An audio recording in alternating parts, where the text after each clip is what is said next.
Psalm 51.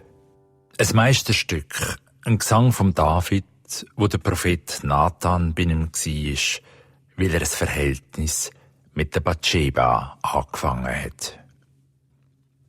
Ach Gott, vergib mir du in deiner grossen Liebe, nur du weisst wirklich, was Vergebung ist, wo ganz macht, was verbrochen ist. Reinwaschen kann sich niemand vom Versagen. Bringst du in deiner Liebe zum Verschwinden. Ich sehe jetzt ein, wie gross mein Unrecht ist und habe vor Augen, was ich mir geleistet habe. An dir allein habe ich mich schwer vergangen, dir angetan, was nie hätte dürfen geschehen. Du bist im Recht in allem, was du mir hast sagen. Dein Urteil ist ganz klar und lauter, wie du selber. Es ist wahr, schon von Geburt an bin ich ganz mit Fehlern belastet. Und meine Mutter trägt auch schwer an dieser Last von ihren Vorvätern. Das soll für mich keine Ausrede sein, nicht ganz im Innersten zur Wahrheit zu stehen, wo dir so viel bedeutet. Zeig mir nur ganz deutlich im Versteckten, dass ich sie auch begriffen habe und verstanden. O würdest du mich zeichnen als dein Eigentum, dass ich trotz allem noch zu dir gehören, dann steh ich dich wieder super da vor dir, ganz weiss wie Schnee.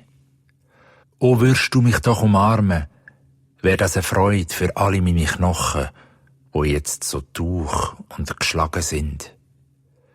Schau mein Versagen nicht mehr an mit deinen Augen. Streich durch, was ich da auf dem Kerbholz han.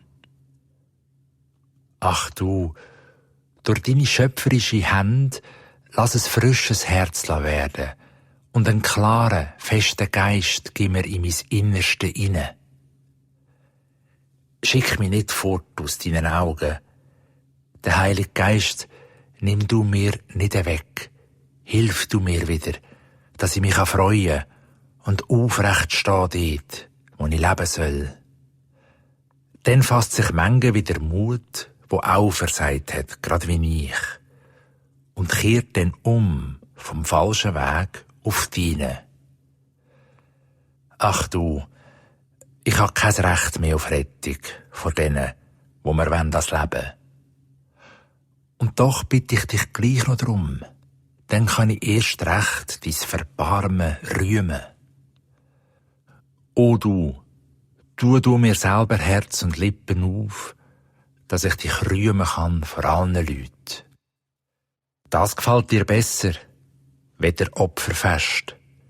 Dich gelustet's nicht danach, auch wenn wir's prächtig zelebrieren. Das Opfer, wo dir gefällt, das ist ein Geist, wo sich an die Brust schlägt und sein geschlagene Gemüt vor dir ausbreitet. Und jetzt, zum Schluss, möchte ich noch bitten, du mögest deine Güte deiner Stadt auch zeigen und ihre Mauern wieder neu und herrlich bauen, aus Liebe zu der ganzen Welt. Dass sie eine Mitte wird für alle Völker, wo alle zusammenkommen und dich feiern, am gleichen Tisch.